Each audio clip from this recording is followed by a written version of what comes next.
For it was you who formed my inward parts. You knit me together in my mother's womb. I praise you, for I am fearfully and wonderfully made. I was being made in secret, intricately woven in the depths of the earth. Your eyes beheld my unformed substance.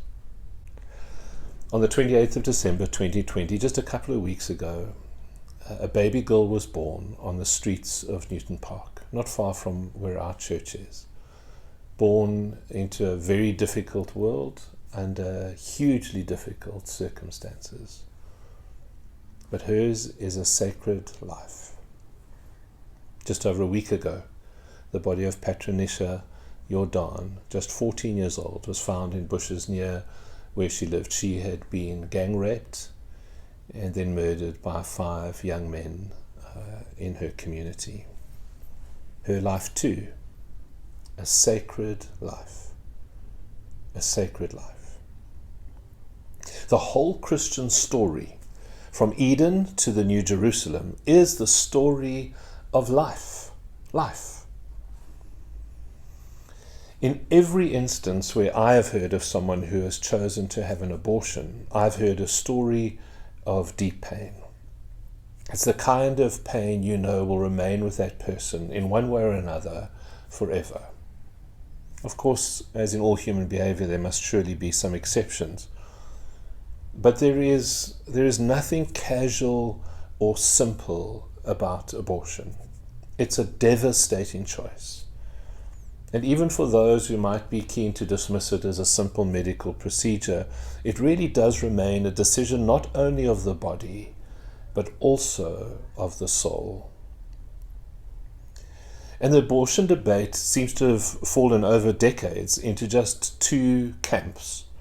It boils down, people have conversations about whether you are pro-life or pro-choice. But the truth of the matter is, life is never just that neat. I don't find the simplicity of those 2 options helpful. Not only have the ideas of pro-life and pro-choice become so highly politicized and highly charged, I just think that the idea that something so complex could be reduced into just 2 simple categories is a false dichotomy. It's a false contrast. It's a lie. Life is just not that simple. And the gospel calls us to more than that naive or foolish simplicity. We don't just boil this thing down to choosing sides. When it comes to a human life, when it comes to people's lives, there is more at stake than just choosing sides. The set Old Testament reading for today happens to be the story of Samuel, the young boy who's in the temple, and he hears voices, and it's the voice of God, and he gets called to be a prophet, and his first task is to go and challenge what really amounts to being the senior minister, the priest of the temple. And the call upon his life, it's the lesser known part of that story, but the call on Samuel's life is to go and challenge Eli, whose own ministry, along with his family, is really the story of religion gone bad. It involves sexual assault and theft and all other kinds of things. It's religion gone bad. And when we speak of abortion, it seems like we always will stumble across stories of religion gone bad. And I remain confused, and maybe it's not just confusion, it's probably distress as well, that those who claim to be pro-life in God's name often seem, in my opinion, to make a mockery of what Psalm 139 stands for. It seems like in the broader story, those who claim to be pro-life often find themselves desecrating the life that they intend to defend. No sane human being, and I mean that deliberately, no person in their right mind believes that abortion is in any way a good thing. It's always devastating. And it is, in most instances, it is morally compromising. And for many people who go through that sense of moral compromise brings with it deep guilt and huge shame. Yet those who have chosen abortion, that very difficult decision, I think are often vilified, condemned, and sometimes even physically threatened within the Christian community. There's something of this culture, almost of an eye for an eye, a vindictiveness. But anyone who has endured an abortion, no matter what their reasons are, amongst the people of God, those people deserve deep compassion, great grace, and unimaginable kindness.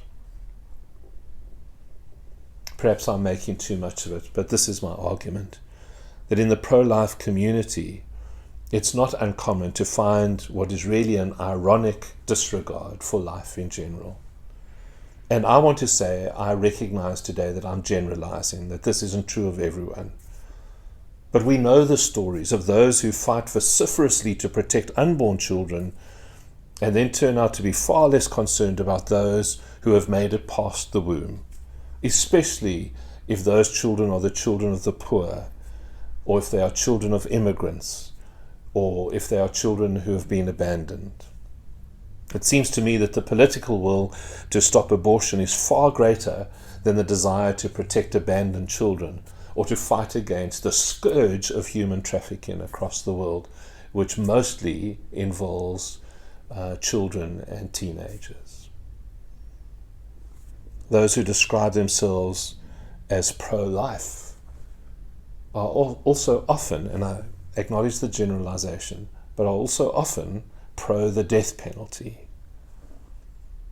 And that many of those who are pro-life are also people who dismiss climate change as some kind of a hoax, who seem not to understand or not to care that all of this world is God's life and all of it is life that needs to be protected. The environment in its beautiful immensity and down to the beauty of animals and plant life. All of life is sacred. If we are pro-life for one thing, we really need to be pro-life for everything. Because the story of the gospel is the story of life. The story of our psalm today is the story of life. This week, much of the world will be focused on America's transition of power. And in the middle of America's very messy politics at the moment, there is a substantial gathering of people who claim the name of Jesus, who identify themselves as being evangelical. And the word euangelion is the Greek word, means good news.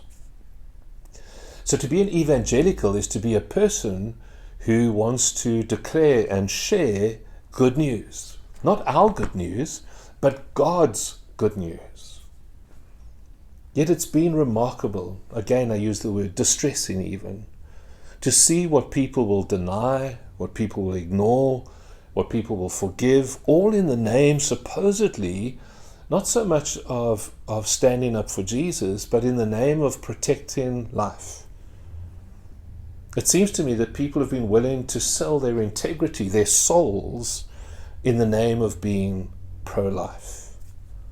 And the tragedy is that it's a very distorted, that's the point I make today, it's a very distorted idea of being pro-life. In fact, it seems to me to be the kind of idea of pro-life which often is accompanied by a great deal of death. Even now, just in the past week, the Capitol building riot that happened, 5 people lost their lives. And it was deeply saddening to see a banner on the front line that said, Jesus saves. I so wish the name of Jesus had not been on the front lines of a battle where people died. Because the gospel is about life. This week I saw a video of a preacher. It was on social media. And I pray that it is a fringe person, a real exception to the norm. But let me share it with you quickly. It was a guy preaching, And his argument in his sermon, this happened after the riots in Washington, D.C., his argument was that when Jesus returns, he won't return in a sweater, looking all neat and contained. He argued that Jesus would return rather dressed as Rambo, and then pretending to hold an automatic weapon and making the noise of rapid gunfire. The preacher said that Jesus would return and would shoot down his enemies. And he said that Jesus' enemies, the preacher said, Jesus' enemies are the ones who belong to the other political party, the one that he doesn't support. And the crowd went wild. They applauded and cheered the preacher as he spoke, as the preacher painted a picture of Jesus as a Rambo-dressed, killing warrior. This is religion gone mad and bad. So what shall we say? What shall we say today? Let me say this. Followers of Jesus, followers of the bread of life, the resurrection and the life, the way, the truth and the life, the living water, we are pro-life. We cannot read Psalm 139 and be anything but pro-life. We cannot believe and receive Psalm 139 and be anything but pro-life. But please, Lord, not pro-life in the way that we see it in the world today. We want to be pro-life in the way that Psalm 139 is pro-life, which means that every life is sacred. The fetus and the mom in the abortion clinic, the citizen and the immigrant, the left wing and the right wing, the polar bear and those who are drilling for oil,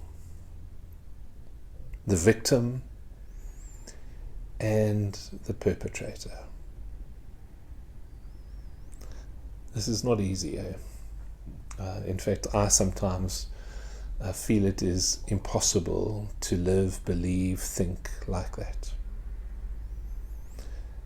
But at the same time, I feel absolutely certain that this is the way of Jesus.